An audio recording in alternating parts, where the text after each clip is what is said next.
Welcome to the Real Advisor Podcast. TRAP. Trap. Please follow us and join in the conversation on Twitter @Advisor Podcast, where you can suggest ideas and themes you'd like the Trap team to discuss. Also remember to like and subscribe to our YouTube channel and leave a 6 out of 5-star review on iTunes. Doing all this really helps us, which means we can do more to help you. Now let's head over to the studio for the latest pile of Trap.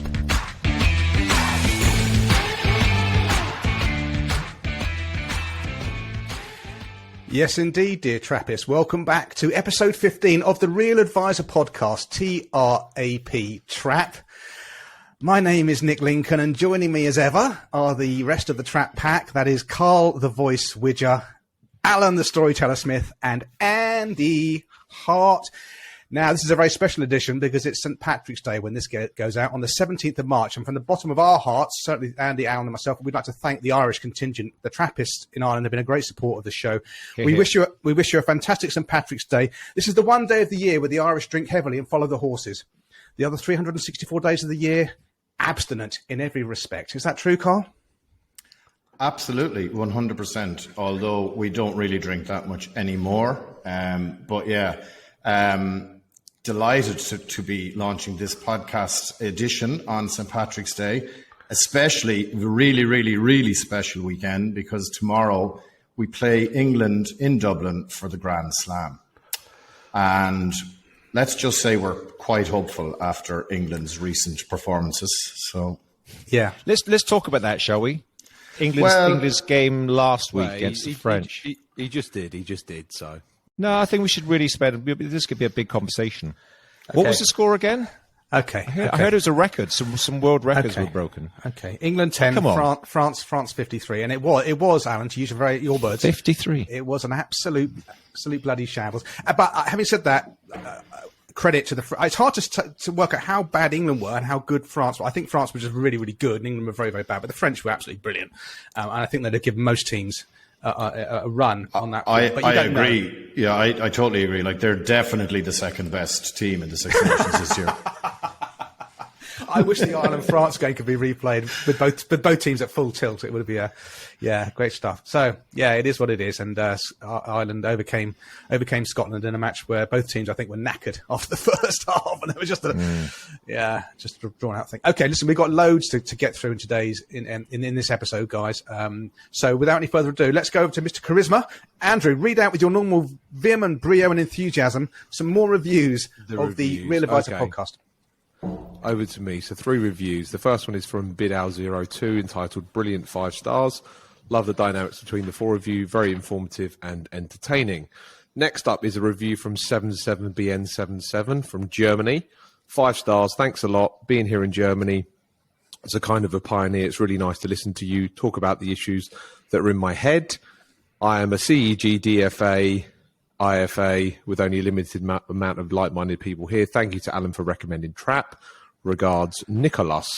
Final review is from Andrew Stitchcombe, who's based around the Bristol area. Like a fireside chat, sharing wisdom, 5 stars. Wonderful. As I was listening to your conversation, sharing nuggets of wisdom and experiences, I could picture myself in a country hotel in Exmoor, sat in a leather-winged chair, gently cooking next to the roaring log fire, with a pint of Exmoor Stag in my hand, a pen in the other, and my moleskin journal resting on the table in front of me, waiting to gather notes.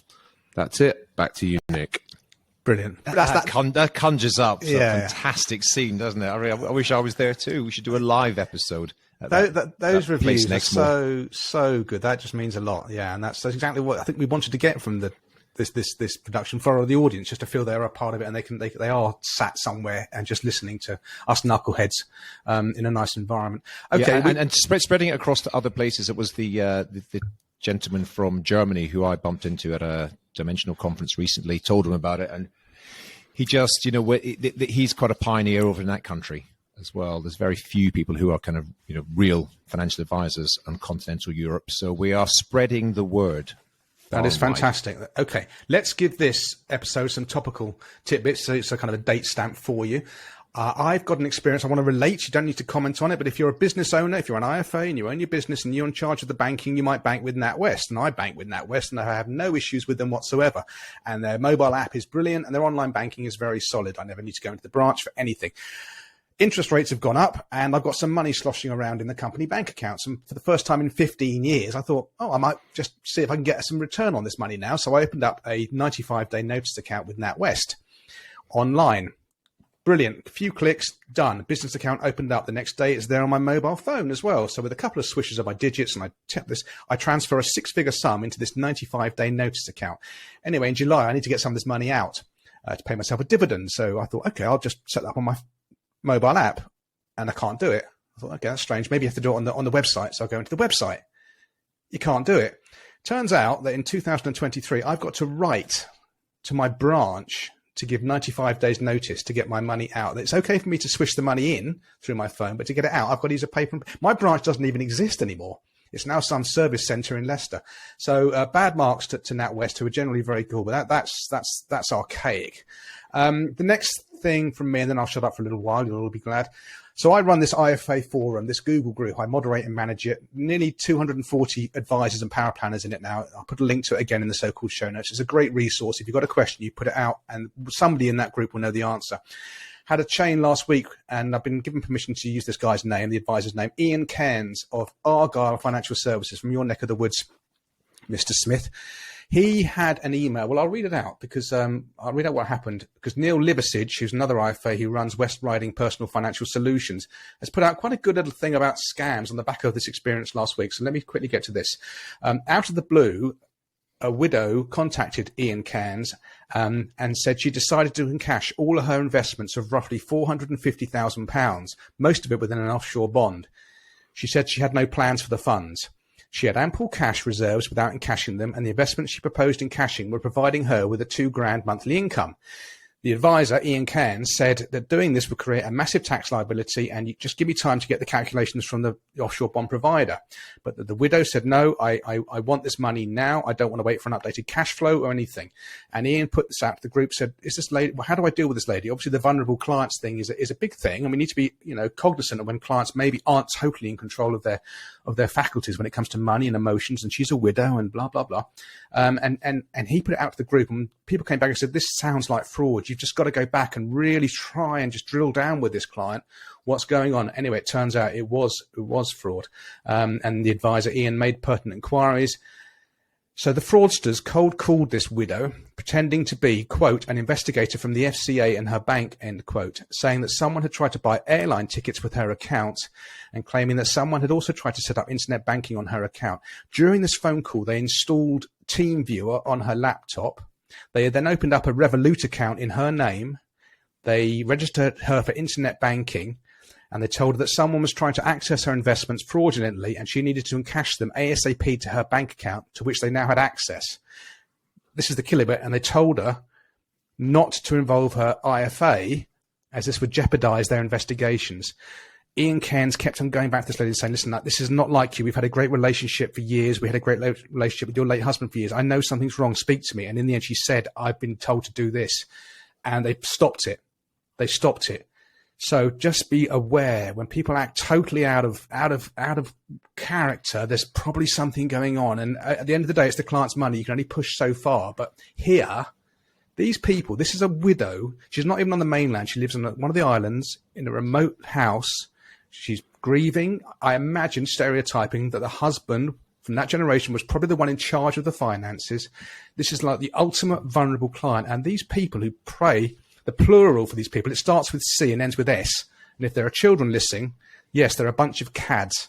The good news from this is that not only did Ian Cairns save her, and all credit to this guy, and I hope he gets some press from this, those bastards they'd probably already spent the £500,000 they thought they were going to get, because they were just a few clicks from getting it. So a great story, and the value of having an IFA fighting your fight. So that's my topical. You worry, Nick, how many other stories are going on? Probably, as we're speaking, without an advisor or with someone who's perhaps less tenacious or diligent. It's awful. It's terrible. So well done him on protecting his client from what had been just an awful and disastrous set of circumstances. And doesn't it just show that, knowing your client so well, obviously Ian knew his client and had built a relationship over many, many years. You can't do that if you have an online relationship with somebody, it's any big changes of anything like investment portfolios or anything like that on multiple touch points, texts, emails, phone calls, everything. Before I take any action on that. So you've all received emails, haven't we? We certainly have emails. Purportedly from clients. Can you please send money to this account? It's always something a bit strange, a bit unusual. There's you never. I think there's a few people got caught out with this going back a few years. What I heard anecdotally, but no. But they were wise even to this. Say don't involve your IFA because they knew. Okay, so in the end, it's a good news story, and I put a link in the so-called show notes to Neil Libersage's little guide that you might want to use with your clients, just be aware of what a scam looks like. Okay, the next thing on the topical tidbits is Aberdeen have sold their, or how do you pronounce it? It's ex-Standard Life have sold their DFM. I don't know who put that in the notes and who wants to talk about it.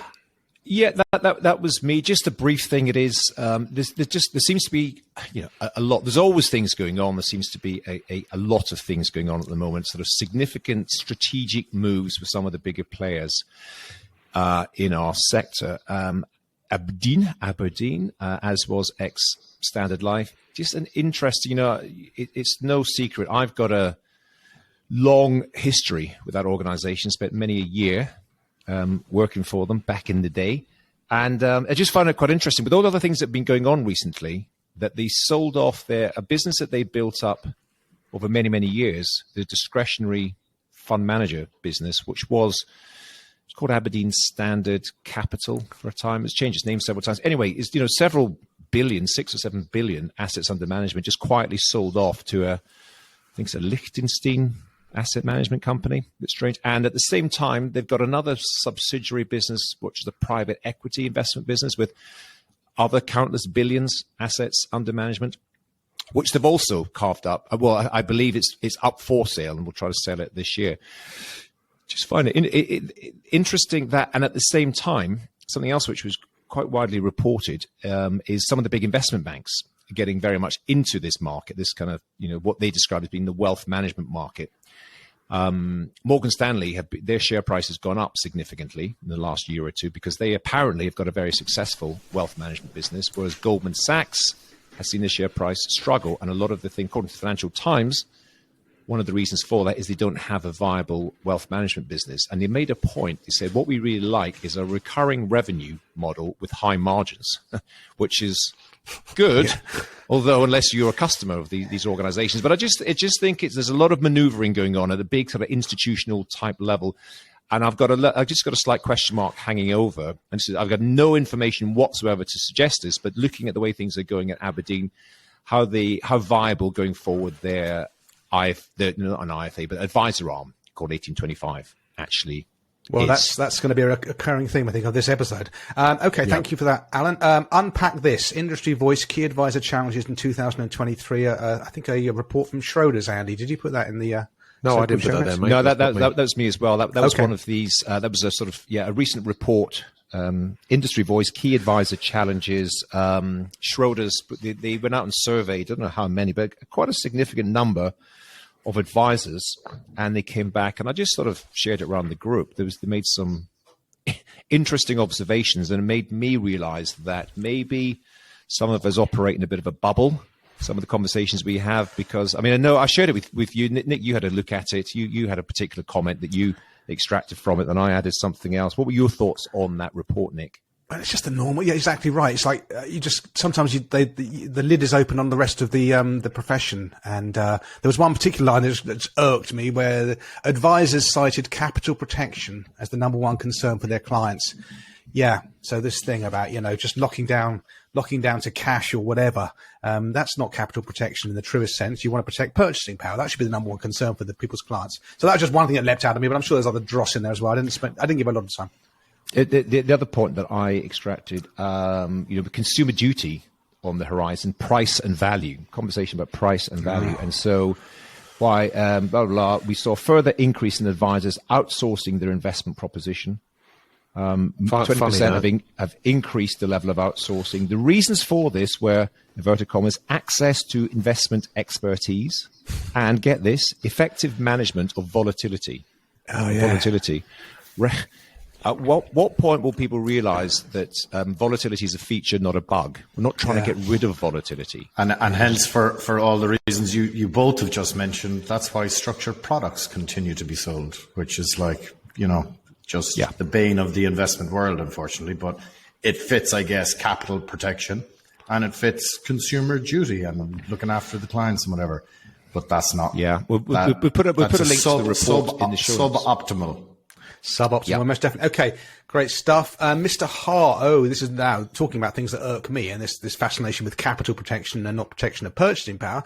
One of your trigger subjects, lifestyling, my friend.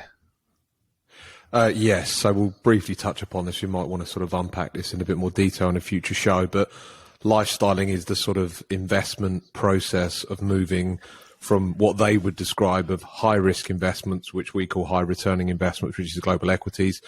When they're going to officially retire at a certain point in the pension fund, most of the assets are in what they call lower-risk funds, which might be gilts, might be fixed income, might even be cash. But real-life outcomes for clients of something that's been designed or set up or legislated to protect people has inadvertently harmed a lot of people. And it is pounds and pence harm, nothing else, let's say, but that's obviously a serious harm. We've heard of stories, seen client stories of portfolios or pension values at 500,000, now at 370,000, perfectly aligned, waiting for the client to buy the annuity that they're not going to buy. Yeah. And then they're very much underwater because of this unusual situation that happened within the fixed income markets last year and sort of continued into this year. So advisors listening to this know that lifestyling is very destructive to a lot of people's pension funds. I did a podcast on Maven Money called Lifestyling Your Way to Poverty, I think in May 2022. I've guided a lot of clients around this space and opted them out of lifestyling, which has saved them tens of thousands of pounds. I've covered my fee for a decade telling some clients to just turn this off. So yeah, I feel quite strongly about lifestyling. Andy, that's clients that are in company pension schemes? Company pension.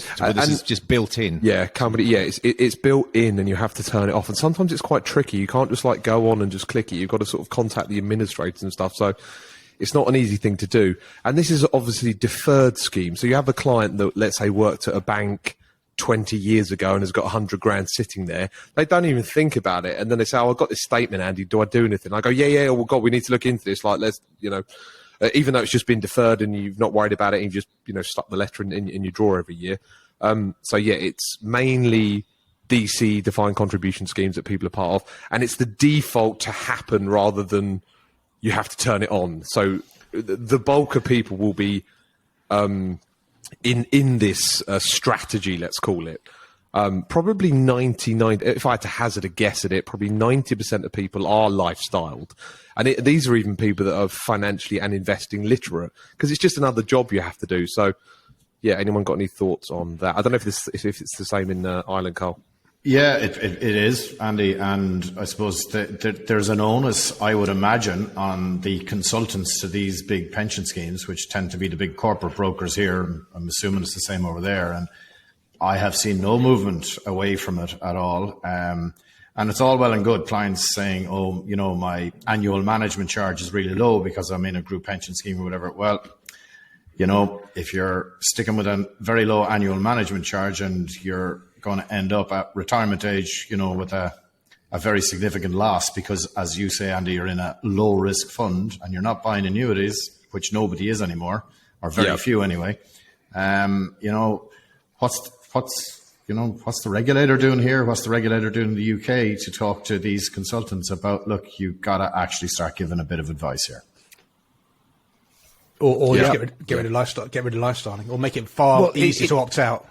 But it's another one of these things that started with good intention, and it did have good intention, because when these first were launched many years ago, there wasn't any option. Everyone bought an annuity before flexible drawdown everything existed. So, in terms of sensible. You preserved your income is what's going to happen. If interest rates or annuity rates moved against you, by allocating to this type of fund, you would likely to sort of counter the movement, be it up or down, because you're expecting to have 20,000, 30,000, whatever a year in income.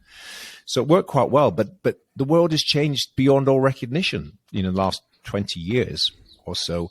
And I'm just wondering if there are going to be, and is there's going to be litigation, there's going to be complaints. I'll tell you what, if I had a fund that I was lifestyled into and I've just lost a third of it just the year before I retire, I'll be wanting to have somebody I'll be having a serious conversation with somebody about it. That will be the outcome for thousands of pension holders. This could be a class action. Any lawyers listening to this will say this is easy money. Go and sue the big consultants. The other dilemma we have now as professional advisors running regulated businesses that we're very concerned about the sort of longevity of our company. Clients are coming to financial advisors and saying, I had 500,000, it's gone down to 370,000. What should I do now? Should I should I change the asset allocation? Do I move into global equities now? Or should I wait until these funds recover? But then again, it's market timing. You don't know if they are going to recover. You don't know, So again, the financial advisors got given a financial hospital pass. Do they do anything? Do they help out their clients? Do they just declare themselves out because it's too dangerous from a regulatory compliance, complaints point of view? So again, it's created other concerns for practicing advisors. Yep, all good stuff. Okay. Next thing on the topical tip list, I'm not sure who put this in, but this is a Vanguard thing, not the Vanguard thing. We'll come on to that in a second, gentlemen. But Vanguard pull out of the Climate Alliance. Now, obviously, as the biggest or second biggest, I think they alternate with iShares / BlackRock, but Vanguard are just massive, right? And they pulled out of the Climate Alliance, saying it's basically a political thing, and we don't do politics. And that is to their immense credit. Anything to add to that? Really, I mean, it's a huge issue, the whole kind of climate change thing, and as far as it pertains to investment and advisors and our relationship, it's probably one for we could definitely make that a meat and potatoes in the future version. I don't think there's anyone of us wants to make the planet a worse place, but there's certainly some conflicting issues at play here. I was surprised, but as you say, Nick, it is to their credit for them to stand up and say this is it is impossible for us to participate in this particular platform, and we're going to stand down from it for an organization with 7 trillion assets under management. It's enormous. So, it's enormous. Yeah. But it certainly creates a lot of challenges for us giving advice, and we have clients that are interested in whatever version of whatever shade of green they want to talk about. It's not easy. We're not going to do it justice right now, but it was interesting that Vanguard chose to no longer participate. Yeah, I think this is an evolving situation for sure, because the EU regulations are about Article 6, Article 8 and Article 9. I'm not sure if you guys have that, bearing in mind that you're not in the EU anymore. Nah, not anymore. Not anymore, mate. No, we don't have that. We used to have that. Yeah. No, I don't know. I'm only joking. But Article 9 basically was the, super duper ESG funds, and Article 8 was the guys who were, we'll keep it in mind kind of thing. 200 billion has moved from Article 9 to Article 8 in the last 4 or 5 months. As a result of the criteria being set by the EU Commission. Your point, Alan, about, us advising clients. So say if a client comes along and says, your remit is to get me into an Article 9 fund. Okay. Now say we did that 6 months ago. Oh dear. Now it's been moved to Article 8. So it's definitely an evolving situation, but I think the evolution of it is quite good because the criteria has now been set by independent regulators as opposed to fund managers sticking a green sign on their brochure and saying, we're ESG and we're Article 9. So I think this is a watch this space, and I think maybe as it evolves, it might be good for us to do an episode on this, but I think we should wait and do it well down the line. And I think anybody saying that they're absolutely positive and they know what they're talking about in terms of ESG funds, it's actually impossible. Mary Carney in Metas is kind of our researcher in all of this, and I think her mind is fried from the evolving situation, because literally every few days there is something new on this. Something to keep in mind, but I think there's still a long road to go before this is all kind of sorted out once and for all. Agreed. Good stuff.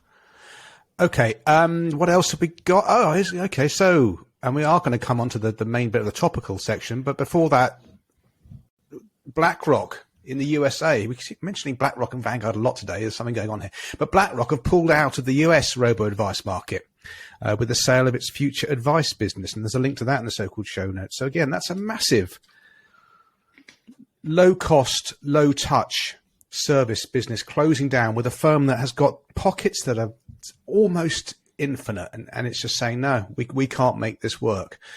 Funny that, isn't it? Because, let's go on to the next thing. And very timely for you, Anne. It's brilliant on your part, and well done to you. You wrote an article in Money Marketing, I believe it was. Financial advice will always be a luxury product, and I put a link to it in the so-called show notes. Got a lot of conversation going on LinkedIn. People disagreeing with you, people agreeing with you, but it's one of those trigger conversations. Maybe just talk the dear Trappists through through what your article was about. And then we can move on to what subsequently happened. What, in the same week? The news that Vanguard. The month later. Yeah, so I wrote an article sort of intentionally provocative called Financial Advice Would Always Be a Luxury Product.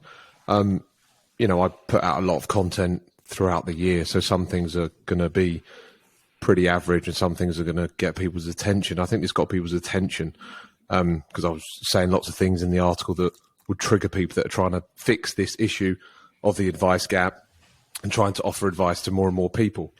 Most advisors run a business, a small amount of families that they look after, 50, 60, 70, 100. Products can be commoditized, picking products, absolutely. Financial education brands, again, I'm a massive fan of. I've helped train, educate probably more financial advisors than most other IFAs, most other advisors. I've trained a lot of sort of end consumers or given information to end consumers. But I think the business of regulated personal financial advice, financial planning will always be a luxury product. Most advisors get better and better at this business and work with wealthier and wealthier people. That's just the natural sort of progression. And a lot of people come into this space with great intentions of selling financial advice for a very, menial amount of money. They want to get traction and attract hundreds and thousands of people, but many fail. I haven't seen anybody do it successfully yet. And then a month later, Vanguard pulled out of the UK financial advice, financial planning market.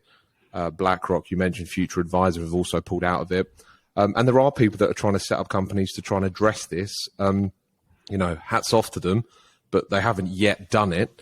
So obviously my article annoyed some people that are in that sort of space. So yeah, any thoughts from anyone else really? Okay, just before we do come, and we will come back to this in a second. We just got a word from our sponsors.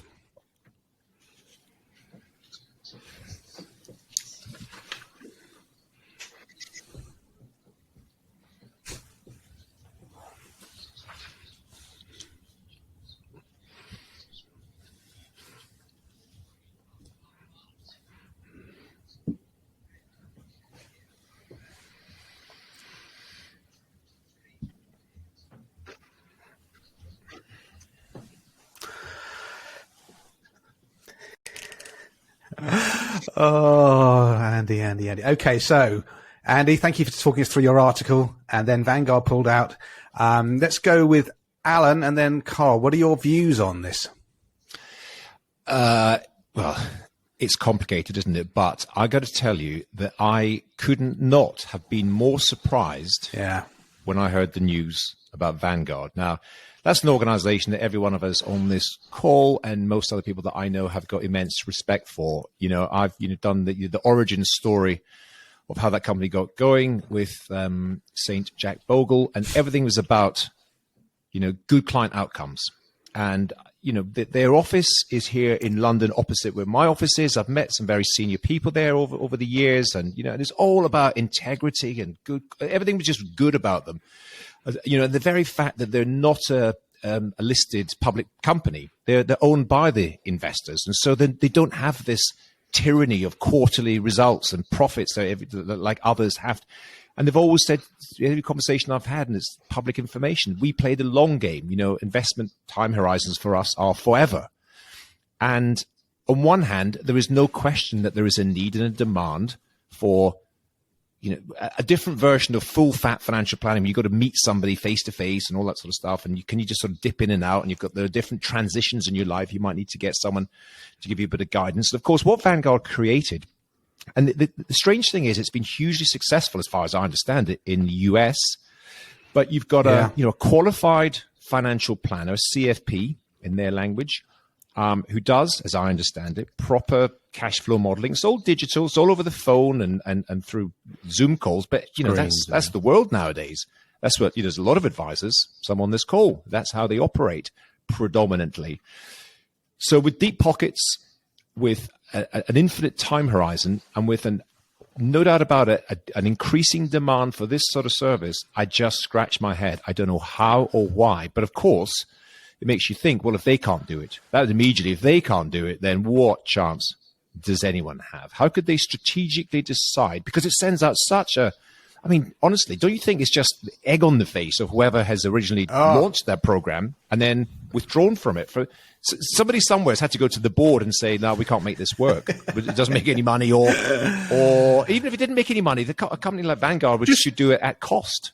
Just a quick point to jump in. There must be something else going on under the bonnet that we don't know. Feels about. like It's only been going for 3 years. 3 years. I think it's less than 2 years. 2 years. It was April 2021 is what I thought. I know Citywire in a podcast coming up today, but they said 3 years, but I think it's less than 2 years. Carl, what do you think? Again, looking from the outside in on this, what do you think? Yeah, I remember when it was launched, it was all my UK colleagues were going, "Oh my God, here come Vanguard! Are they this is the end." Yeah, some of them were, Carl. Some of them were. Some of them weren't. But yeah, you were right again, Nick. Well done.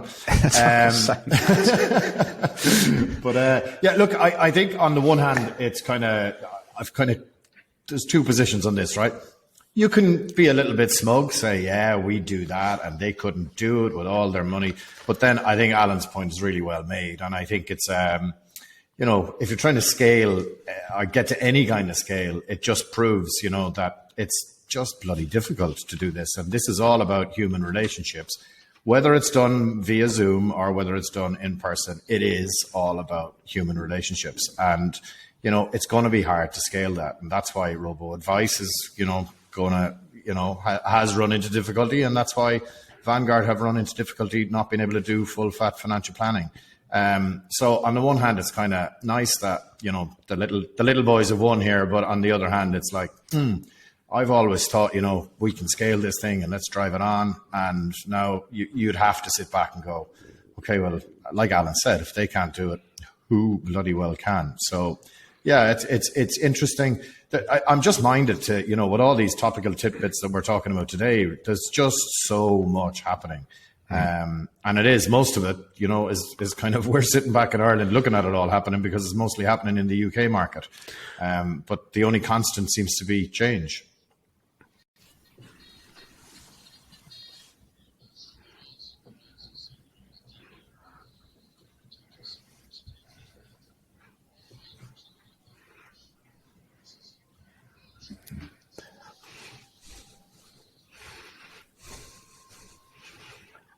He is wearing his rugby shirt. There you go. The view from the outside in on the Vanguard thing. Maybe I'll just draw a line. I mean, for me, as Alan said, and I want to say it as well, but I just cannot believe how they've dropped the ball on this. Such a brand.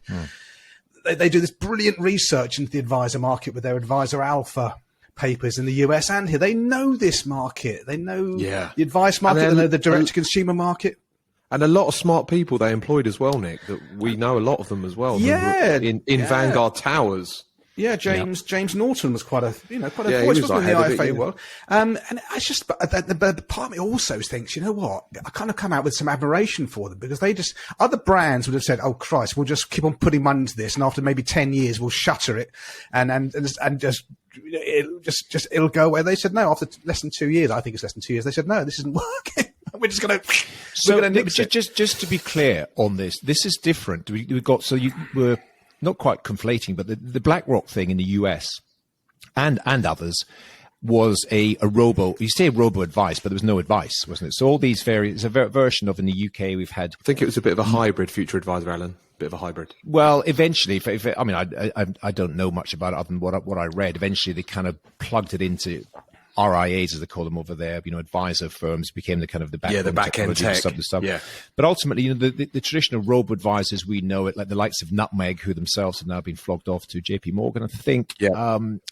So that was a misnomer, wasn't it? Because as robo-advisor, there was no advice from it. It was effectively a paint by numbers, low-cost index asset allocation thing. Choose your funds, do a risk profiler thing online. Robo-portfolio, yeah. And I always felt that was going to struggle a bit because it just, for the target audience, the cost of acquisition per client was significant. And they sold on low cost. That was the big thing. So the margins were wafer thin, and the time to break even was decades ahead. It was going to struggle. But the Vanguard thing was different because it was advice. It was planning. It was building a financial plan, and it was all right. It was a they couldn't deal with anything complex. That was the issue. But for this audience, there absolutely is a market for people, I don't know, 20s, 30s, 40s, which is accumulating, building a plan towards probably a retirement in many cases. Need a bit of guidance, need to get on the phone to somebody, need to be shown a cash flow plan. I'd heard, again, anecdotally, no specific evidence of it, but I'd heard through speaking to various people there that they built this absolutely world-class piece of technology that was just fueling the whole thing. So again, what the hell went on? It's almost as if we'll find out later that there was something else that they just discovered. But no doubt about it. I mean, the market they wanted, what they ended up getting was the accumulation market, and what they were after when they launched was the decumulation market. But people who have already accrued the pots. But that's the time when, in our experience, certainly, that's when people want human advice. Like, I've got this pot of money. Please don't let me piss it away. Just tell me what I need to do for the next 3 decades. And I think you can't do that through a robo advice. And Helena Wardle, who's a young IFA, who's doing trying to do her own thing in this area. And she sent me an article from 2021 showing just how limited the Vanguard service actually was. And there's a link to that in the so-called show notes. So that's, they could do very, very little. They couldn't even handle employer pension contributions, so it was like really, ISA, GIA, personal pay, and nothing else. And obviously they go into Vanguard funds. Well, I've got no issue with that at all. If Vanguard with any fund group in the world, I think that probably would be a good thing in the round. But it was neither one thing or the other. And I do think these low cost, low touch services have not cracked it. But there is one service that is high cost. Careful, listeners, careful, Trappists. High cost, high touch. I think it's time, if that's okay with the you gents, that we move on to the meat and potatoes. Let's serve it up. There we go. There's a nice dollop of meat and potatoes. Now, St. James's Place. Going since sound forever. Effects there, Nick. But anyway, go on. Yeah, I know. I don't know what the water running is. Anyway, I'll revise that. SJP, St. James's Place. That's where we're going with this one. Launched in 1991. I'll give a brief background to this because St. James, whatever we think of them, good or bad, and we're going to have an honest conversation here, dear Trappists, about our views on SJP. But as a business, as a commercial venture, what a success! So let's just have a quick look at this company, and I'm going to give it some context. I used to work at Allied Dunbar, the IFA division. So Mark Weinberg, born in South Africa and came to this country, I guess, in the 50s. He set up a firm in 1961 called Abbey Life. Abbey Life were the first unit-linked life assurance door-to-door sales force. At that time, it was all with profits. It was all friendly societies, a lot of Scottish life assurance companies. Mark Weinberg came in 1961 with Abbey Life, and today, of course, everything is unit-linked. Everything is unit-linked. But back in 1961, he was an outlier and said, we're going to do this. That was a success. 10 years later, in 1971, Sir Mark Weinberg set up Hambro Life, an even more aggressive sales force, total unit linking, reviewable premiums on all of their life cover offerings, including term assurance and whole of life. Just transformational, superb training, aggressive sales culture, massively successful. The same chap, Sir Mark Weinberg, with the late Mike Wilson in 1991, set up J. Rothschild Assurance, which later became St. James's Place.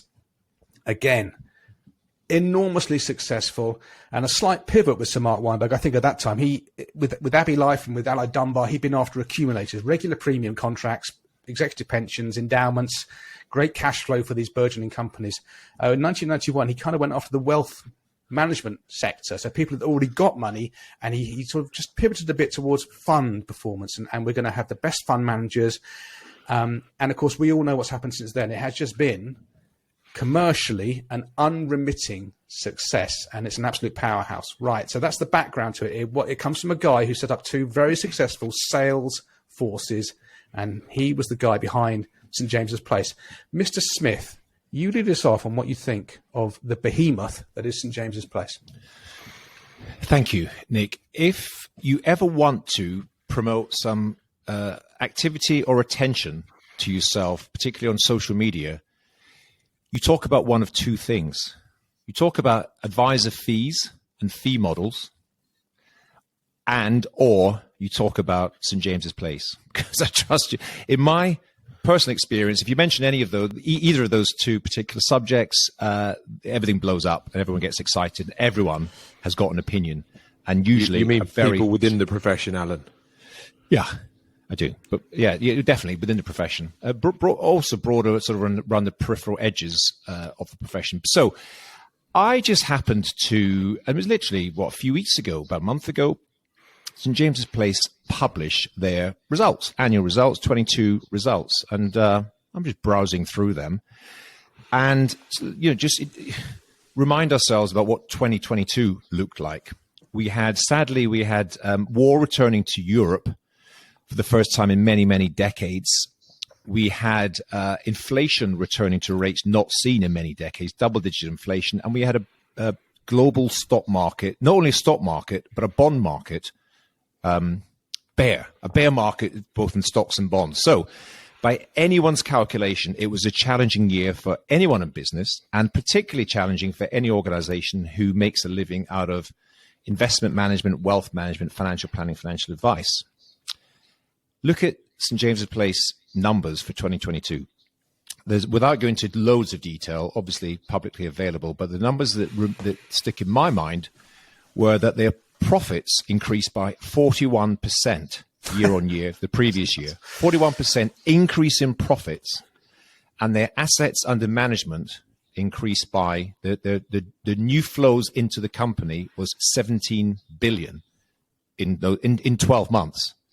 In a ridiculous year when most people, a lot of retail and private investors were not investing or were pulling money out or being just, traditionally doing the things that private investors often do.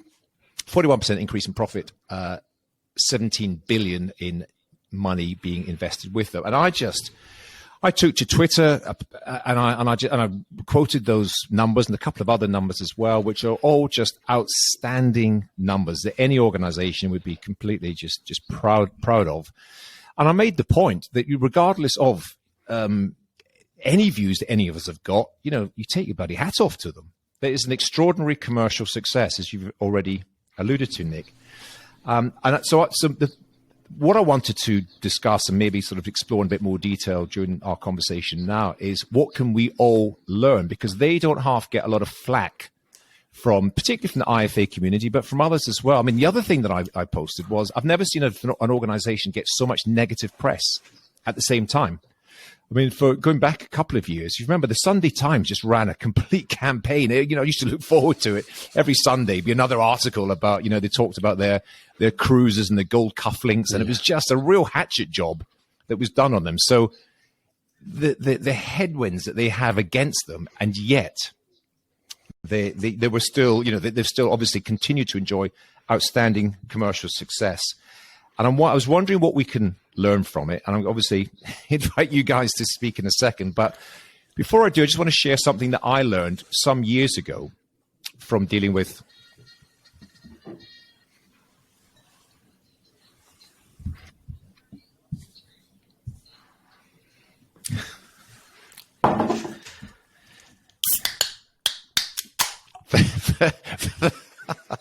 for those of you who are watching this on YouTube, and if you're not, then go and check it out on YouTube later.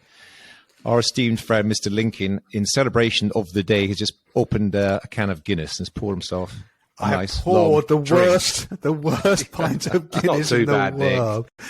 A solid 6. It's the go on now. Early days in my IFA life, and as we've kind of spoken about in the past episodes, when you are, especially early days, you're looking for prospects everywhere you go, anyone that can Fog a mirror is a Team up potential a mirror. prospect. And I remember speaking with a sort of friend of mine who was a successful business person at the time. And I was kind of pitching to them I can, blah, blah, blah, come and review your pensions. And he was explaining to me, he said, no. He said, I'm really, really well looked after. I deal with a partner. He said, a very big firm. I didn't mention the name of the firm. And he said, what he's recommended, I've got some really, really interesting situation because, I run my own business. And what they've given me access to is effectively my own private bank account. And what you do is, he said, you can throw money into it from your profits that you make in the company each year, and you get a tax break on the bank account. You put money in the bank account, you get a tax break on it. And if you want money out again, you can take it out, you can buy a property, you can invest it in lots of other, you can actually invest it in shares of the company, you get other people, you get your wife involved, and it's just an amazing product. And I thought that doesn't exist. There is no such bank account. You get tax relief and you put money in, put money out, and you get a good rate of return, you put it in you know where I'm going with this, guys, don't you? And what it was a pension, yeah. It was an executive pension plan. Yeah. But the words and the language and the framing they used. It was and I'll tell you, even down to the because he showed me his guy's business card, and it's the word partner conjures up a different level of, if you were Joe Blogg's IFA versus Joe Blogg's partner, St. James's Place, honestly, the business card was about half an inch thick. It exuded class, wealth, embossed with that sort of nice logo they've got. An office, they had an office in Park Lane, I think. So everything just came across as being representing high quality and high class. And just the way they described what you and I would talk about as being a pension plan, chop money in a pension and you get a bit of a tax break on it. No, they talked about as your company business bank account, special business bank account. So I thought, I reflect back on that. And if that is, and that was a long time ago. So the words and language, the framing that this organization uses, we should all be learning from them. And applying it to our own lives. So, Nick, yes, over to you, Nick. Can I just jump in? You with your half a can of Guinness down your throat. Yeah, I've got the original Guinness. I haven't got the draft flow one, so I've got the proper dark Guinness, and it's a meal in itself. Allied Dunbar. This comes back to the Allied Dunbar training. So the broker consultants were taught to sell EPPs, Allied Dunbar EPPs to IFAs using that analogy. And it's perpetuated through the SJP regime. And I've got nothing against that at all, but we're all selling all the time. And if we can make arcane, complex, dull things into something that people latch onto and see the positivity of and the pluses, then I'm all for it. Absolutely brilliant. Mr. Hart. Yeah, so my thoughts on SJP. I think they're a hugely impressive company, so I echo sort of what Alan says. Disclaimer, I've been working with them for about a decade, certainly with their partners, initially doing sort of Voyant training. Now I'm doing lifestyle financial planning training. So yeah, I do quite a lot with them. I mean, they represent about 20% of our workforce, about 4,500 partners. So they're absolutely enormous. So back to why do so many clients, stick with them? They're reliable, they're sustainable, they're profitable. They're a FTSE 100 company. They look after about 200 billion client assets. The other thing that's very interesting about them, which again IFA should look into this, I think about 70% of the assets they look after are in pensions, which is exactly the same as my company. The thing that's very impressive, the thing that Alan alluded to, I think out of their 200 billion, between 70 and 75% of those assets are in global equities. So for a company of their size to have such a tilt towards the growth engine that is global equities is fantastic. So during 2022, they wouldn't have been hit as badly to other companies that had a lot more exposure to fixed income. They've got a very strong sales culture, which I think is great, and they're proud of that. The moment an IFA thinks they're not in the sales business and they just service clients, I think they're lost to this business. So I'm all for them being sales. And it boils down to people don't want cheap, they want safe. And I say this to IFAs, people don't want cheap, they want safe.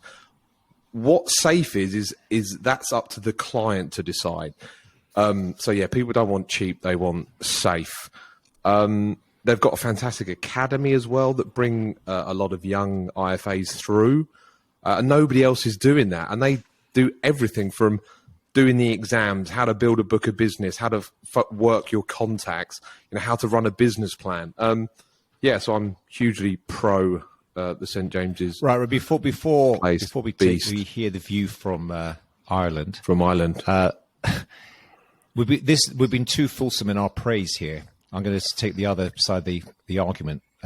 Yeah, sure. Because look, let's just think it through. All the things you say are absolutely spot on. And look, I would rather have a client have an advisor than no advisor and sort of blow themselves up and make all the big mistakes that we know DIY people often do. But how come they can get away with just riding roughshod over what would appear to be rules and regulations that the rest of us have to comply with? This is what I just never really understand. The big one that gets referred to a lot is exit penalties. Now, no expert, other than what's publicly available, if you invest in one of their pension products or their bond products, they have, they've got a position which says there's no upfront fee, commission, or anything else. But what there is there's an exit. If you change your mind, if things change, your circumstances change, we will claw back. And I believe it starts at 6% year one. Yeah, and it scales down over a period of time. Now, in 2015, our esteemed regulator, the FCA, published document, Fair Treatment of Customers, which was distilled down as TCF, Treating Customers Fairly. First published 12th of May, 2015. Have it in front of me. Obviously, I remember it very well. But going through, there are 6 consumer outcomes. And without reading them all out, but outcome 6, and I quote, consumers do not face unreasonable post-sale barriers imposed by firms to change product, switch provider, submit a claim, or make a complaint. I think the key word there was unreasonable, Alan. I think the key word there to be interpreted, I'm not saying for or against, that word unreasonable is just... Well, it's a lawyer's dream. Interpretation. It's a lawyer's dream, yeah. Right. So I just think in my business, and I'm looking at you guys as well, if I took on a client and he had £1 million in a pension product, and we did all the work for him, we set him all up, and he came back to me 11 months later and said, my circumstances have changed or something else has happened, I need to move that fund elsewhere. I say, absolutely fine. Here's my invoice, £60,000. Please pay the invoice and I'll make sure the paperwork is done. I think I'll be having a battle for that particular. I think that client would interpret that as being unreasonable. I just do. And the other thing I would say is for the largest wealth management company, as you say, Andy, with 200 billion of assets under management, the weight of evidence in favor of index investing and not employing active fund pickers, stock pickers, the weight of evidence is overwhelming now. It's not even up for dispute. Peer-reviewed academic papers year after year after year. As far as I'm aware, there is not one single index passive type fund that you can get access to through that organization. Maybe some others can answer that. The other thing that people obviously say about them is their high costs. So their annual management charge all in. I think the lowest it can be is about 1.6. I could be wrong on that. And the highest it can be is about 2.3. But again, there might be other fees I'm not too aware of. It just shows you the real cost to run a long-term, scalable business that employs all the right people in all the right places. I believe they're a high-end vanilla firm. They don't get involved in too many weird and wacky type financial products. I mean, yes, they are quite involved, I believe in EIS and VCT and a couple of other sort of inheritance tax type product stuff, but you don't often hear about huge blow-ups within the company. So they're quite tight on their risk. So as I say, it is said that they are quite expensive on an ongoing basis, but is that the cost to run a business that can be scalable for this long? Many have tried to do it cheap and it's not worked out. Nick and then Carl. Yeah, thank you. So my views on SJP, it is an interesting one. Business-wise, absolutely superb. Brilliant. And it just shows that some people want to pay a bit more and they're quite happy to do it. It's the Stella Artois thing. We seem to be consumed with getting down to the lowest basis point, shaving a basis point. Some people don't want that. Some people don't want low touch, low cost. Some people want high touch and higher cost. And that's exactly what SJP gives them. Some people want a seminar at the local country pile on inheritance tax and come along for some food and wine. They want that. They want the massively thick business card. They want the valuations on beautiful cartridge paper. Some people want that. And this obsession that we sometimes have in our profession with cost, again, we were forgetting about value. You know, the client perceives value. Sorry, FCA, the client, and some people will say, I don't mind paying that because I like my SJP. I like the fact that he, invariably is a he, will turn up in a navy suit with a pristine white shirt and a beautiful 4-in-hand knot. I want that to be my advisor. I want to go to these lovely offices all around the country. I like the fact that if my SJP advisor makes a mistake, SJP will just underwrite, will just say, okay, here's a check to go. Don't go to the press. We goofed up. You don't need to go through the torturous, appeals process with the FSCS and all that kind of stuff. Some people will like that. And by the way, as a business owner, as an IFA, St James's Place, because the FCS levy is based on the percentage of turnover, they are by a country mile the biggest contributor to that levy, and they never ever claim on it. If for whatever reason SJP didn't exist, our FCS levies would go through the bleeding roof. So just bear that in mind. That's a very interesting point, actually, Nick. Yeah, very interesting point. Yeah, so it's it's just one of the other things. So, but so that's coming to the negative. Alan's absolutely spot on. This focus on fund management. I mean, the reason the Sunday Times article got so much traction, apart from the cufflinks and everything else on the cruises, which is pure from the L.I. Dunbar sales school, reward the high producers, was that their funds generally do underperform because they're just dragged down by the charges, and that's just logical maths grinding its way to its conclusion. It's such an interesting brand, but high cost, high touch against Vanguard, who tried it for 2 years, low cost, low touch, couldn't make it work. 32 years into the SJP story. Well, since 1961, 62 years into this guy, Mark Weinberg, just knocking out these fantastic financial advice sales machines. And again, selling is not a bad thing. Carl, from the outside in, SJP, well, you tell the dear Trappist, Carl, what the SJP position is in Ireland.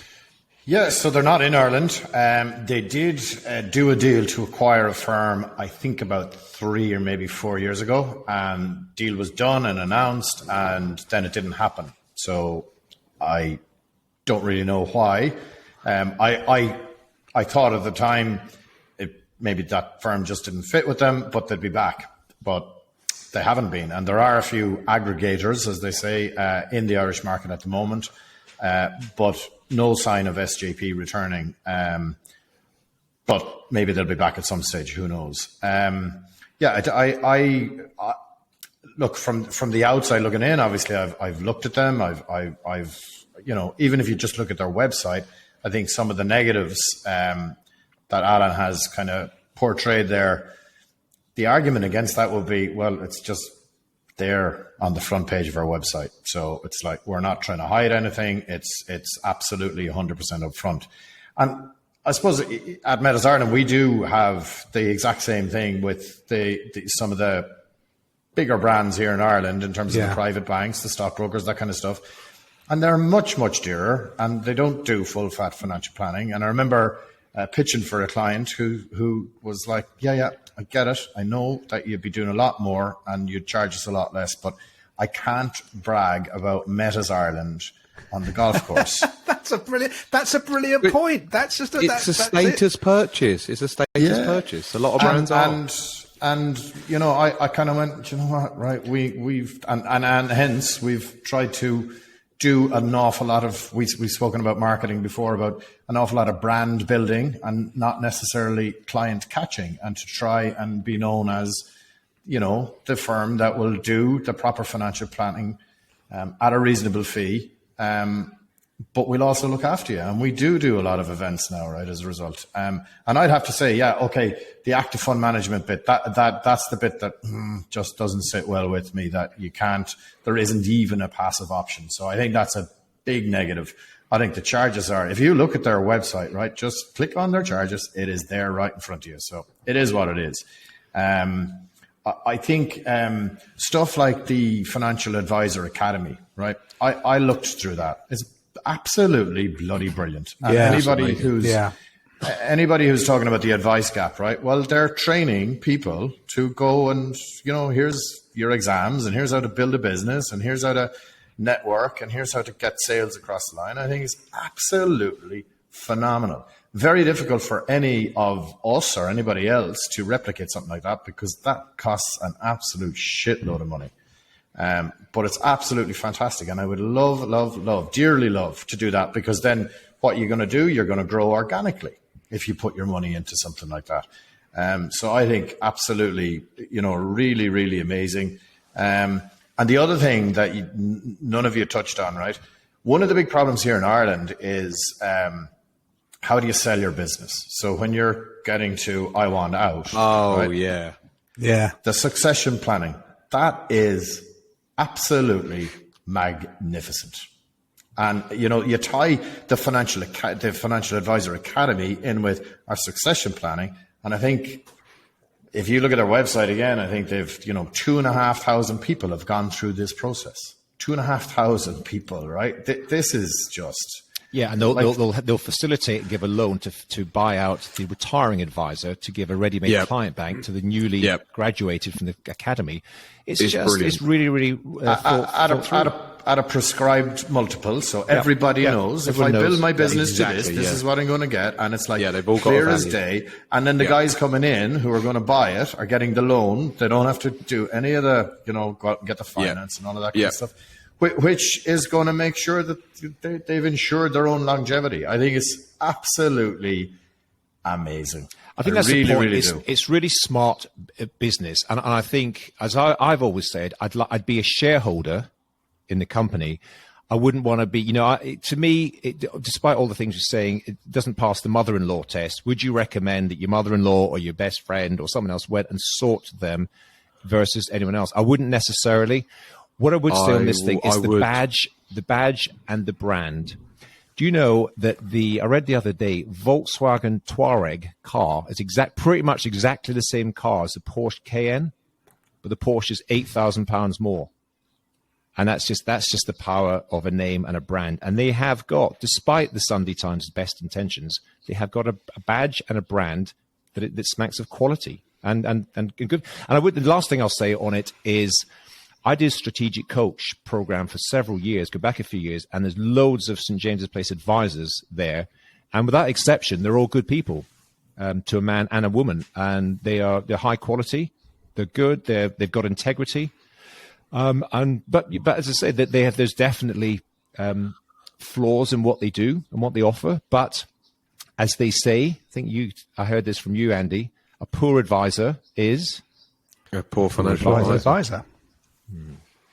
Final point on this. I in my consultancy role, I travel around the country and go to lots of different firms. I've learned a shed load from senior partners at SJP throughout the years.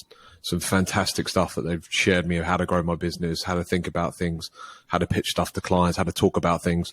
But granted, I do see, let's say, the better advisors, because they're the ones that pay for consultants to come in, share ideas. I know there's 4,500, so there's going to be a whole sort of mix across that sort of spectrum. But yeah, that's a final point on this. Any other over to you, Could Carl? I just make one final point? Anything I've seen, or almost anything I've seen that's been kind of detracting from the St. James's Place model has all been about charges. Fees, all fees. Right? It's fees, right? So maybe we as a profession are focusing too much on fees. Maybe actually the clients want... I'm not.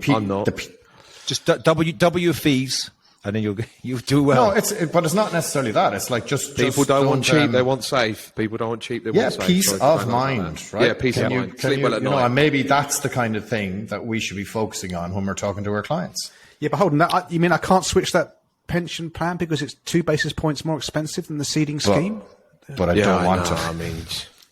But I don't want to, because my partner, my SJP partner, is just... This is why these robo-advice gives me folks, tickets to Wimbledon every year, which is another thing. Yeah. But these companies that launch, they always focus on fees. We're cheaper. Don't tell me that. Say like we're more expensive, but we do loads of these things that are fantastic. Why do these startups never come up with that? All they come out of is we're cheaper, and it's like we don't care about that. In most walks of life, this is the point. Be better. Yeah. Most walks of life, the best. You wouldn't say we're the cheapest restaurant in town. You wouldn't want to go to the cheapest restaurant. I don't talk about that. Just tell me what you do, and then I'll work out on the value scale where you sit. Really, really good stuff. I did not expect this, and I'm sure the listeners would not expect. We publicise that the four of us independent advisors are going to have a deep dive in a conversation about St James's Place that we would be quite so praiseworthy about the organisation. But we are, other than the obvious chinks in the armour which we know about. I just think, but for me, sorry, Nick, there are only two chinks in the armour, right? The fees that we've done, and well, they are significant chinks in the armour, and the active fund management. However, just let me finish the point, right? I'm sure if St James's Place came into Mellors Ireland, they would find a few chinks in our armour too. That's true. Like, it's just different business models, and we can all get really snobbish about, oh, that's terrible, right? And we can be all evangelical about we do it the best way, and this is the only way. Not true. There are different business models, and they have proven that one bloody well works. I'm not too fussed about the passive active. Obviously, I'm an asset allocation passive index person. I'm more bothered about the clients investing the right amount of money. Go and see a passive financial advisor who's going to be light touch on you, not really hammer home you're the problem, you're the one that needs to invest, put you into bonds, versus someone else who's active management that says, look, you need bonds though. You need to really put some effort into this to create your financial independence. And every year I'm going to be banging on about you increasing your contributions. There's loads of other stuff that is way more important than worrying about the flavour of the box. It's the as Alan's did. Would you send your mother? I would rather send my parents to an SJP advisor who did full financial planning using cash flow, which they're doing because Andy trains with them. active management, with whatever, with everything else, and the lovely cartridge paper and the nice suit and everything else, than go to an accredited IFA with every qualification under the sun who can't communicate and doesn't do cash flow. And that's how I see this. So let's draw and loves ATRs. Let's oh Christ, yeah. And let's typo under this. I'm going to ask one question that go along the panel, and this is a yes or no. I don't want any caveating. Yes or no. Do you think in the round SJP is a positive in the UK financial services world? I'll start off. Yes. Yes. Yes. You know my answer. Yes. Okay, that's half the Trappist audience are now just disengaging from this podcast.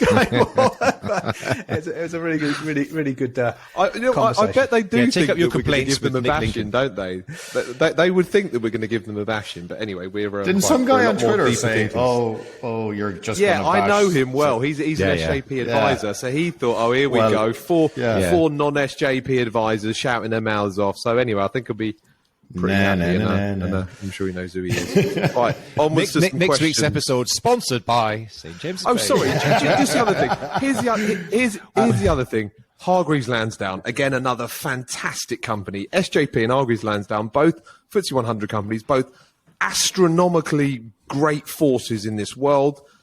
Always get slated by people that don't really understand this real challenge. So SJP, a massive fan of, and I'm a massive fan of Hargreaves Lansdown as well. Hargreaves Lansdown have done what tons of startups have done already years ago. Yeah. It's done. We don't need it anymore. They've already got the super cheap ISA. Oh no, but Hargreaves Lansdown charged 0.45. We're going to do it for 0.43. They're just reducing their fees a lot. They've just announced a huge fee I know reduction they've gone down from 0.45 to 0.25 on their ISAs. Who cares? Whoa. Who cares? Their clients don't care. Their clients will pay 0.65, Alan. Yeah, because they work. Well, that's again. We might come back to them in the future, but I know people. I don't, but I know others who use Hargreaves Lansdown and just swear by.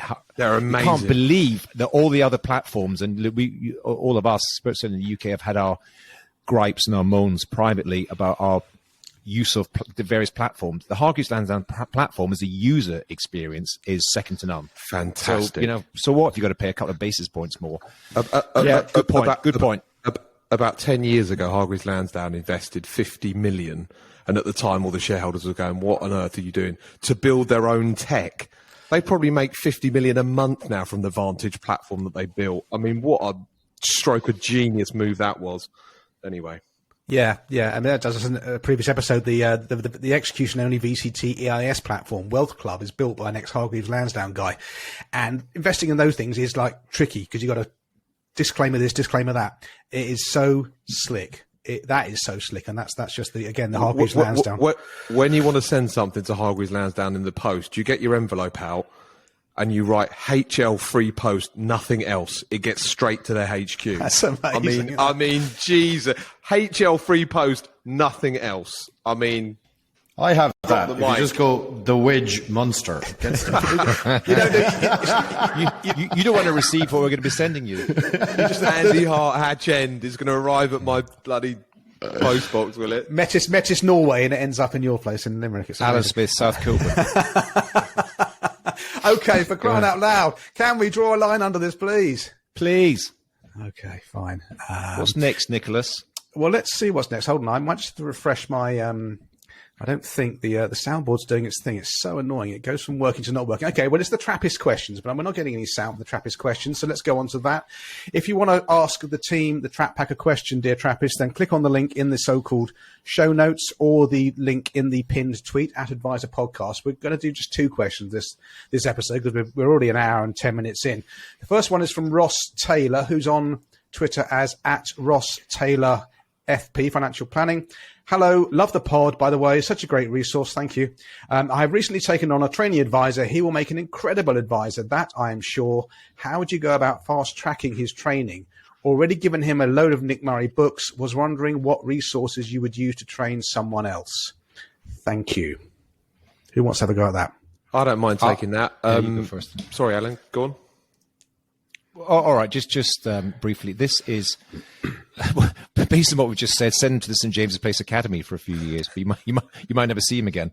That's the only thing. It's a challenge because it's mostly small businesses, isn't it? That are, and I'm not sure what Ross's business is like, but it's time and resource and effort to create these programs, which is difficult. We've got our thing, which is grandly titled the Capital Academy, and it's not easy to do. The biggest thing I would say, and it's perhaps stating the bleeding obvious, is get into as many meetings as possible. That young trainee advisor should be with with Ross and or whoever else you've got there, every single opportunity, watching, observing. If you've got more than one advisor in the firm, I've got a colleague of mine now who just really expressed an interest to sit with all our different advisors, and all the different people you've got bring different skills. There's positives and negatives and different conversations. So there's no substitute for real life experience. You can read all the books, and even Nick Murray books, best in the world. There's no substitute for doing the job, getting in the room with real life people, live clients, and other experienced advisors. You agree with that, Carl? 100%. Nothing more to add. That's nailed it. That's what I would say. I would say join Next Gen Planners. Lots of young, newish people in the business. That's the thing that I tell people to do immediately. I would say listen to my podcast. I'd also say listen to Pete Matthews' podcast, Meaningful Money. My controversial view on employing people. If you want people to hang around in your business, you should employ just above average. When you employ excellent and incredible, they're in flow and they leave. That's my opinion. Over to you, Nick. You should say as a solo. Yeah, no, someone who's never employed anyone. Thanks for that feedback, Andy. No, I think you guys have nailed that pretty well. I mean, again, it's not self-promotion. It's not a financial thing for me, but at the IFA forum, if you'll just maybe join that, if you're just learning, join that, you'll see these questions being posed by 240 advisors, and you might just slowly pick stuff up and eventually have the courage to ask your own question. No question is too silly for the forum. Okay. Post a link to that, Nick. There is in the show notes. Yeah. Great. The next one is from a chap called Cian Callahan. Apparently, somehow it's spelled with a C-I-A-N. I mean, what's going on here? Cian and Carl will set this one out because Cian and Carl He works know for each other. Metis Norway, does he? He works for Metis Norway. Cian asks, how do you arrange client review meetings? Have seen some advisors block off 1 or 2 months of the year and only meet clients for reviews in these periods. Interested how this works in practice versus spreading client reviews over 12 months. So this is the surge meeting thing, which is a phrase that's sort of caught on from America, where you batch all of your planning meetings into maybe 2 or 3 months, typically around the tax year end. We know a friend of ours at the Ideas Exchange who's massively into this. Sam, he's adopted that. So guys, what do you think about this? And in respect of Cian's question, would you ever consider doing it? And have you spoken to advisors who have done it, and what have they said? Well, I do it. It's the second year I've done it. So when I take on new clients, existing families, I say we're going to have an official sit-down annual planning meeting between January and March every year. So if I take them on in, let's say, October, I'll either have that meeting, the preceding or the following Jan to March, or I'll wait to the following year, depending on what's going on. So it might be a short year or a long year, but just to get them in sync. There are some clients that I'm going to be seeing post the January and March that have 0 things related to tax, just to sort of release the pressure for me. But I'm getting 90% of my meetings done between January and March every single year. And for me, it's working really well. So I'm going to stick with it, definitely. Okay. All right. I've got a view on this, which is counter to that, which is this can be good for the advisor, but not necessarily good for the client. So if you are now, a lot of this is, again, the outcome of this is predicated by the number of clients you've got. Now, in previous podcast episodes, we've talked about having 60, 80, 100. I mean, Nick has talked about because of via Zoom nowadays, up 200 clients. No, I didn't go that high. I didn't go that high. Well, 150 or something? Yeah, it was a pretty punchy number, 125. but let's just assume that you've got 100. And just break it all down. 100 client reviews between January and March. That's a lot. Now, all I'm saying is I don't want to be in the last batch, the last week before the end of March, because you are absolutely knackered. You're exhausted. You're not on your game. I'd rather, if you're going to do it, I'd rather be this sort of in January, please. I think it comes from, if you adopted the kind of the Steve Jobs approach, was begin with your customer and work your way back, you wouldn't come out with this. You wouldn't say, this is optimizing life for my clients. And I just don't think the ability to, from a capacity viewpoint, I think you're going to struggle with it. I understand why people do it. I'm not a fan. I've talked to my colleagues about doing it, and no one really wants to adopt it. We like the idea of spreading things across. What you will often do is you'll have this meeting because it suits you, but then a client has something that pops up during the summer or something, and they want to jump on another meeting. That's absolutely fine. We have an official meeting where I sit down and do all the nuts and bolts, update the financial plan. Outside of that, I'm available for unlimited phone calls, unlimited emails, unlimited meetings. That's always baked into the pie. But we'll sit down and have the official annual planning meeting between January and March. Usually there's some tax things that we need to tie up. So that's not in dispute. I'm aware of a few people who've... Summer we can get together, summer we can do Zoom, but we can do phone call, we can have face-to-face, anything around that. So that's always built in. Unlimited meetings, unlimited phone calls, unlimited... I mean, again, each to their own. I'm aware of a few people who enthusiastically went down this route and they're now reversing back out of it. They're saying, we tried it, I'm just absolutely knackered. It's too much of it. The chances of me dropping the ball or making a mistake because I've got like 3 meetings a day, day after day after day, are increased. It's not ideal. So we're going to just spread it out over a longer period of time. For me, it works the opposite way because I'm sort of red hot on all the processes and the selling down of this, the transferring of that. Come on, Nick. So for me, it works a little bit better. Andy, he knows about everything. Andy can't be told anything. His name is Andrew Hart. Andrew Hart. Just on behalf of Cian at Meadows Ireland, I'd like to thank you for the clarity on that, boys. Well, okay, I know, Carl, you wanted to do a sort of... Cian, try it. You wanted to do a DuPont sidestep, me, but Carl, in your experience in Ireland, is this a thing? So the reason Cian asked the question is, so there's a few advisors in Meadows, and the rule is you just have to make sure that you have the annual client meeting. You do it, whatever works for you. So people are trying different things. The exhaustion that Alan talks about, that's real. That is real when you do the surge meetings. But it also gives a great focus to the start of the year. And sometimes, I don't know what your experience is, guys, but sometimes the start of the year can be a little bit slow for people coming back and whatever. Yeah. So if you've got these things nailed on, these meetings nailed on, it kind of, you're straight into it and it's like gets you off to a good start. But I take the point from both of you that there's merit in every way. What do you do for the rest of the year, Andy? From April onwards. The additional thing, Carl, for us is the tax year is this 5th, 6th of April. So that's why those final 3 months of it sort of works well. Well, obviously, I'm still around, Alan. New client work, existing client work, ad hoc meetings, but Andy, all of the official stuff. With all that free time, you should set up some other brands. I mean, it seems insane. I could do that, couldn't I? Yeah. I think that's an idea. That's a goer. That's a goer. I could do another podcast. You could 10x your brands. Oh! Said it. Mine's the contagion. I do actually have the conferences in September and October, actually.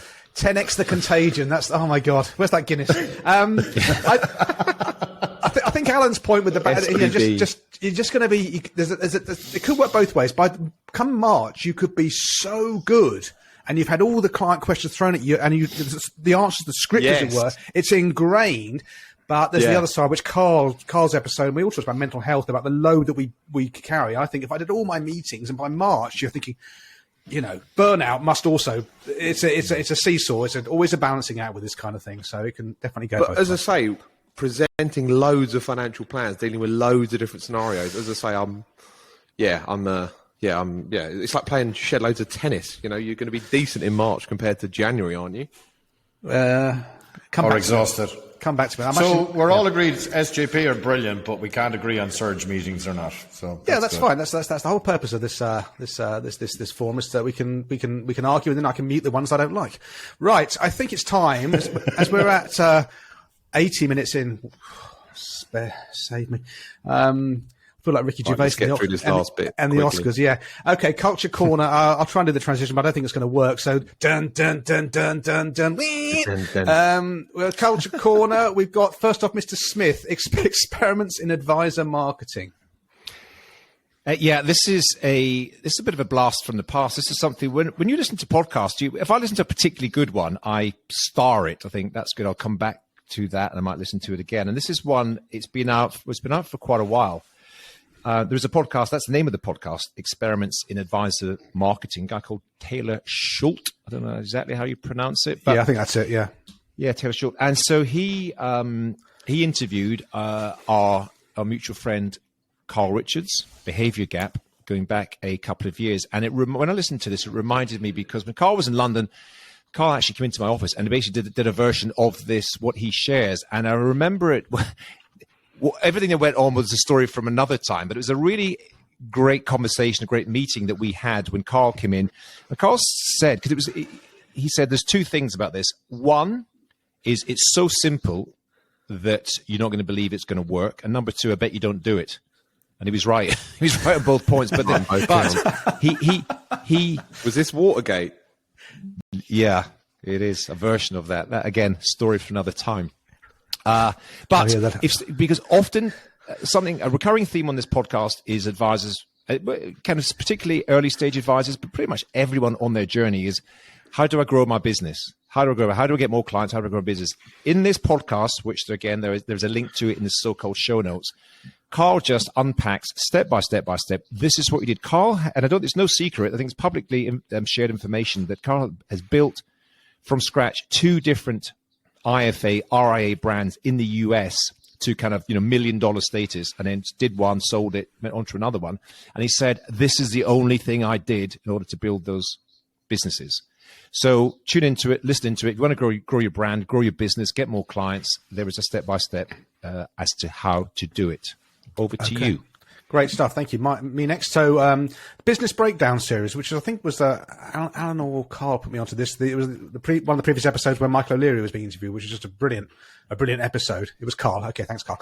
And the latest episode in the Business Breakdown series, it was on Alan. Oh God, spare me. Was on the IPL, the Indian Cricket League, which.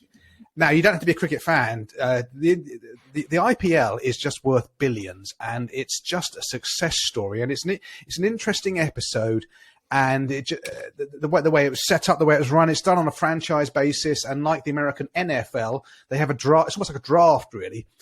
The point is that every year you don't know who's going to win. It's not like football, soccer, where you Premier know League. who's going to.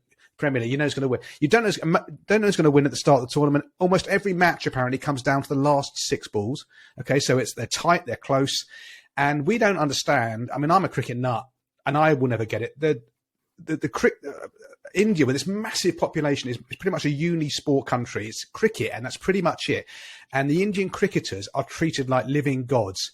I mean, if Messi walks into a Chiringuito on some Argentinian beach, he'll get some attention, and the same with Ronaldo on the Algarve. He'll go to a restaurant and he'll get if someone like Virat Kohli or Sachin Tendulkar, they cannot leave their homes. They have hundreds of people just camped outside where they live. In this episode, the chap says he saw a grown man weeping in the street because Virat Kohli was dismissed. It's just next level, and this IPL has tapped into this passion for cricket. as I say, an interesting business story. You don't have to like cricket. It probably helps. You don't have to like cricket to enjoy that episode. Mr. Hart, you've got a new podcast you want to talk to us about. Yeah, this is someone who probably a lot of people listening to the show know this individual. They probably read a lot of his articles. Morgan Housel. FOMO's got to him, and he's finally decided to put his own podcast out. I think it's just called the Morgan Housel Podcast. I think it's going to be twice a week. There's a link in the so-called show notes. He's very good at storytelling on the written form, so let's see how good he is on the audio form. I think he's going to be talking about the behavioural side of everything to do with money. Seems like something he's picked up from maybe another podcast out there. So it'll be interesting to see I listened to the first one. It's good. It's not Morgan Housel, isn't it? Maven Housel. Yeah, that's his maiden name. Okay, You'll moving go on. for lunch with him again. Yeah, try that. Lunch.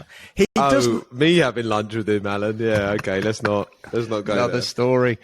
Oh, God. By the way, Nick, just to clarify, that was it was a bit of both in terms of where you got that. The Business Breakdowns podcast. That was the origin story was Carl's one about the Norwegian Sovereign Fund podcast guy who interviewed Michael O'Leary, which then led me to find another Michael O'Leary podcast. They don't interview him, but on the Business Breakdown, they do a deep dive breakdown on the Ryanair model, which is fascinating. And then that podcast is really, if you're interested in business models and how people make profits and all that, it's a really good podcast. Okay, thank you for clarifying. And he's a financial advisor in the US, isn't he, Alan? He's a financial advisor in the US.